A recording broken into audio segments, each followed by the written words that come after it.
If you go back as far as like the Wolfman Jack days, now that was Right? really, nobody even knew what that guy looked like. There's no video. There was No. you might see him in a newspaper article or something once in a while, and rarely would there be a photo of a radio DJ. So that guy was just a voice in the night or a voice in the morning, or then you found out that was a real person.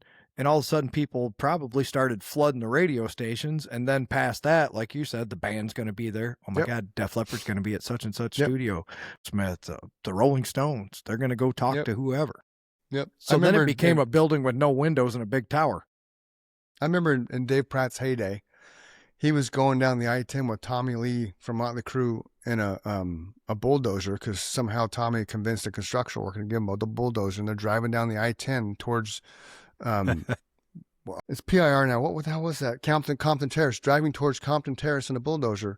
Him and Pratt in a bulldozer. That's where I saw White Zombie. Oh, right on. Yeah.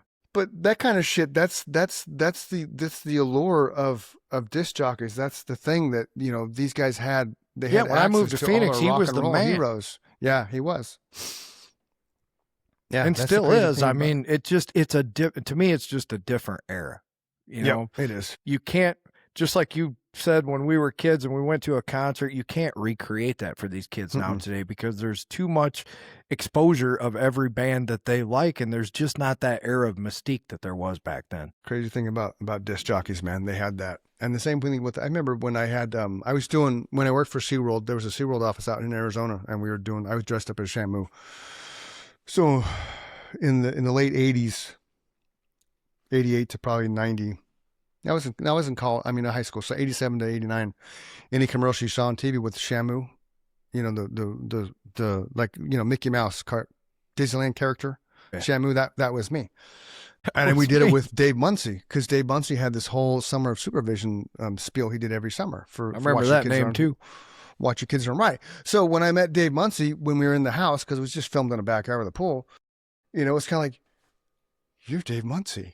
Even though I was never one of those aw shucks kind of people, like I never was, aw shucks, you're Dave Muncy, holy shit, Oh. Yeah, I'm not going to faint or anything, but everybody has that moment of, wow, right. That guy's really standing in front of me. Right. So, and really it wasn't even that, because really I've never seen somebody on TV, and then when I see him in person, like, it's like I met Steve-O, and it's like, what's up, man? There was nothing, he was more intrigued with who I was, why I was at Our Heart Studio, than I was who he was and why he was there.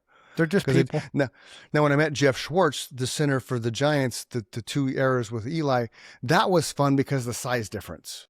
Right. Like that, we ran into each other in the hallway, and me being a dumbass, like, can you get any taller? And he kind of looks down and he kind of chuckled, and he reaches out, hey, I'm Jeff. I was like, hey, I'm Chris. I'm like, what are you doing here?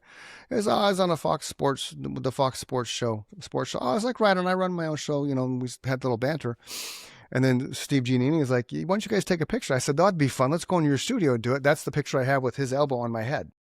Oh yeah, that's a good shot, man. Right. And that's just, but that's like, I got my suit. I had a suit getting fixed one day, and I was at Brothers Tailoring in downtown Phoenix, and I walk in to pick it up, and Tom Chambers is there, the 6'11" center for the Suns, who's pretty famous. Him at Marley's place. Yeah, he's right, huge.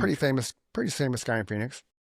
And so there's a dressing table that's probably 4 feet high, and he was sitting on it. Okay. His ass was on the table, and his legs were bent, and his feet were on the ground, 4 feet tall. So I'm come up to like his like between his chest and his belly button, just from that aspect. So, and I knew who he was. I recognized him. I'm like, they can't find you a chair, huh? And he chuckled. And I was like, hey, I follow the Suns. Nice, I don't remember what I said, but it wasn't like, oh, can I have an autograph, Tom Chambers? I just, he's like, what are you here for? I said, I'm getting a suit fixed. I said, obviously you're doing something with the suit. And we kind of chuckled, but